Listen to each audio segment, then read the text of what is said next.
अस्सलाम वालेकुम, मेरा नाम ज़ेबा बख्तियार है। मैं आपसे ये गुजारिश करना चाहती हूँ कि इस साल रमज़ान में जब आप ज़कात निकालें तो ज़रूर बर्न सेंटर को याद रखिए।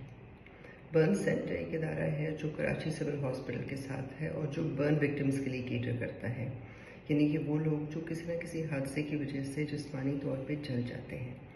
इसमें ज़्यादातर मिकदार औरतों और बच्चों की होती है जो घर में किचन या किसी और हादसे की वजह से जल जाते हैं।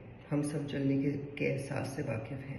ये बहुत तकलीफ़देह चीज़ होती है। बर्न सेंटर उन लोगों का बहुत अच्छा, बहुत मेयारी और मुकम्मल इलाज करता है जिनको ज़रूरत है।